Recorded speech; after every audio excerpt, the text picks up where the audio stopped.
dropping down. Ladies and gentlemen, Chris Scott!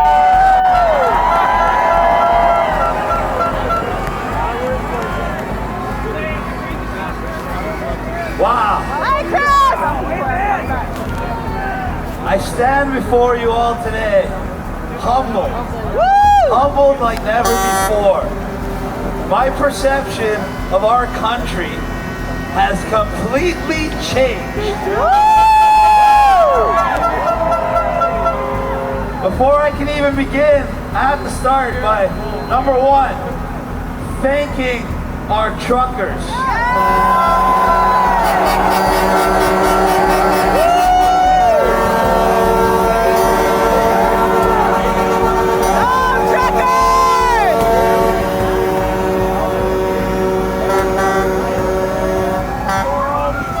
Not enough can be said for these frontline warriors that took it upon themselves to be the first group in Canada to stand in united non-compliance.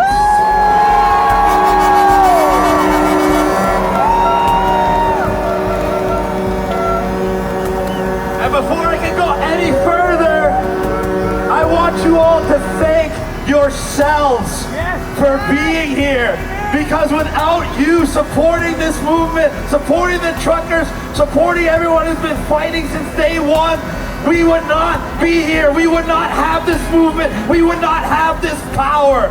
So thank you, Canada, from the bottom of my heart.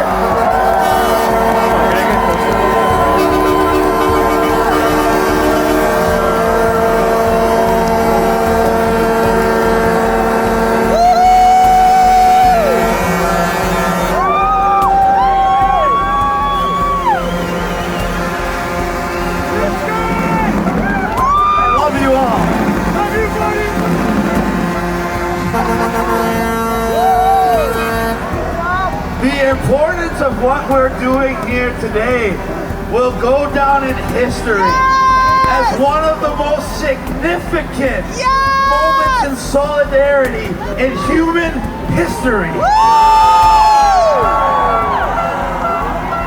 For nearly 2 years, I've been doing every single thing in my power, and so have many others, to try to achieve what people thought could not happen.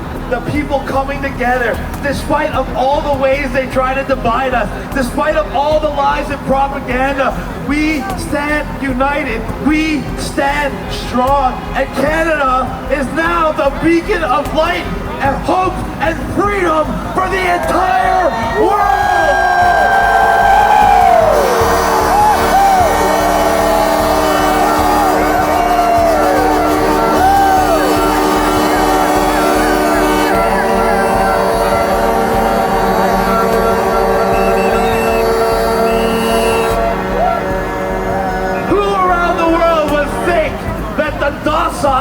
The friendly, the nice Canadians would be the ones to stick their feet into the sand and say enough is enough.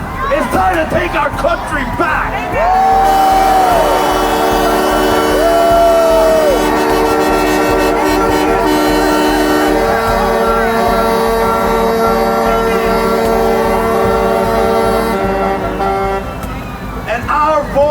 Has reverberated so far around the world. You see convoys in Australia bearing Canadian flags. You see trucks in the Netherlands bearing Canadian flags. You see the people of Brazil screaming, "Go Canada!"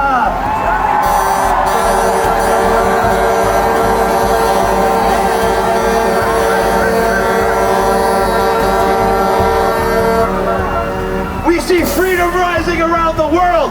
The UK, Ireland, Denmark, Switzerland have gotten rid of restrictions.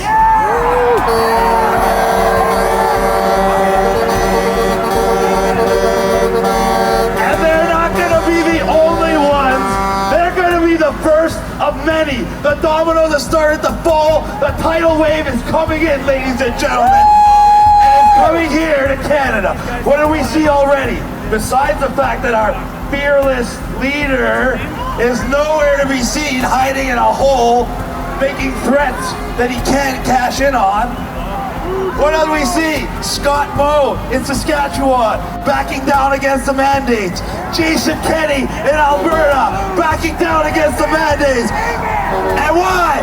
They're gonna say it's because they got Omicron under control. No, it's because we got them under control.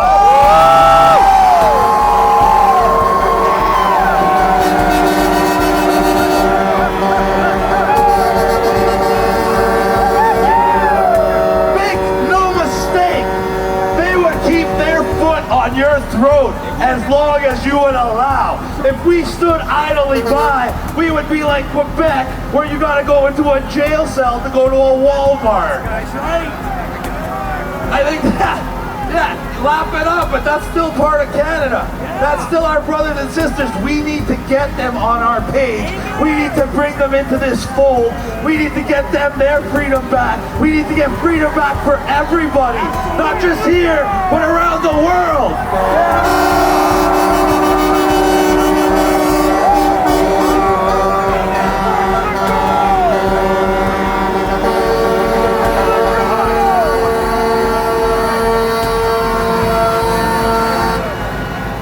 We are reaching the end of phase 2 of united non-compliance, taking action. And it's going to end with us taking our freedoms back. But we cannot stop there. We got to keep the pressure on, moving into phase 3 of united non-compliance. My personal favorite, holding them accountable.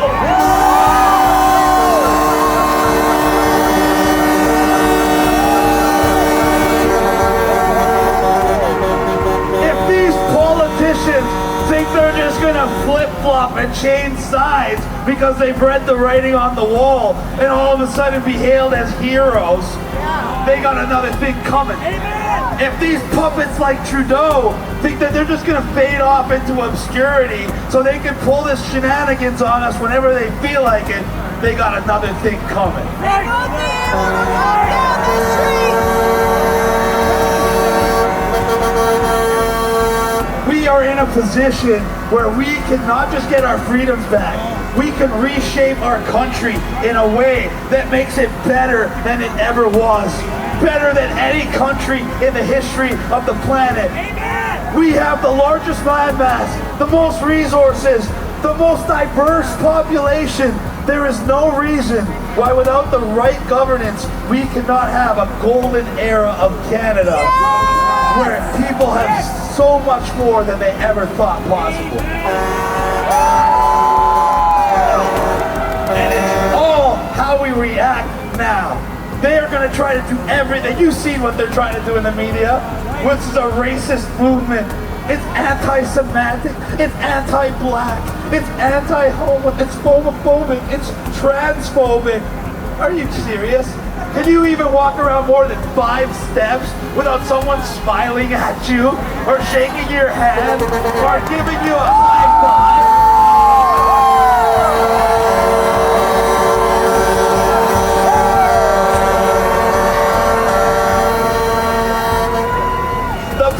God bless their souls. God bless you all.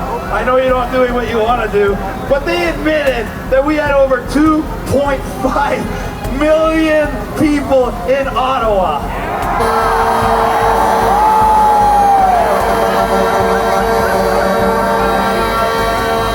And there was so much love and so much togetherness.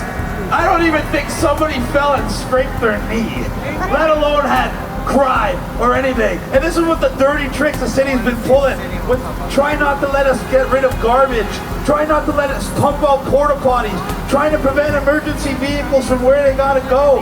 Why? So they can try to make this look bad, so they can try to make this look unlawful. There is nothing more lawful than standing up for what's right.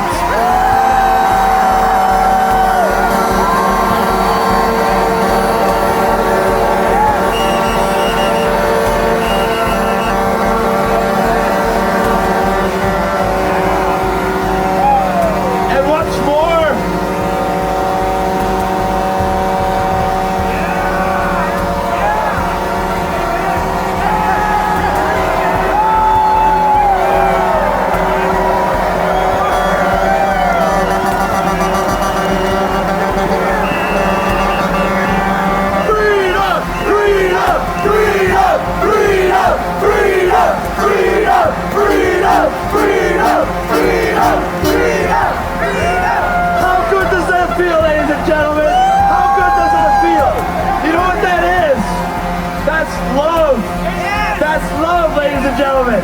That's what they don't want the world to realize. That love is the most powerful force in human nature. Love is what is driving this movement. And when you have united non-compliance from love, when you have everybody ready to just say no out of love, it cannot be stopped. And if you love your country, and if you love your family, and if you love your children, and we want to protect their future, we have to stand together. We have to hold the line, and we have to keep moving forward.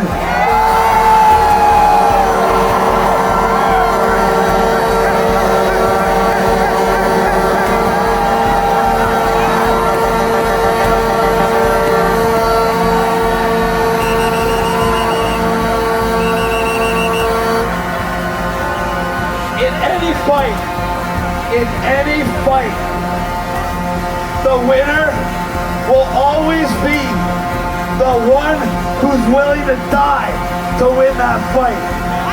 And I stand here before you and I pledge my life, my very last breath, to fighting for freedom. And if you are with me, if you feel the same way, let's scream out, freedom!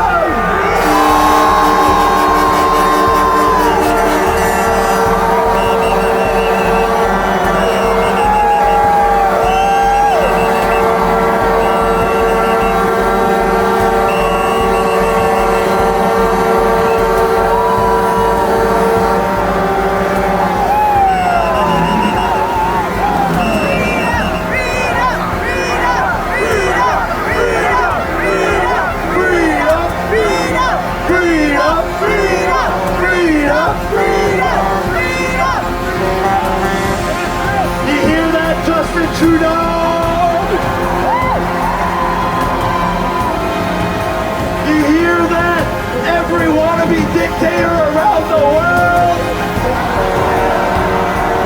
Canadians have stood up. Canadians have lit the fire. Canadians are leading the way.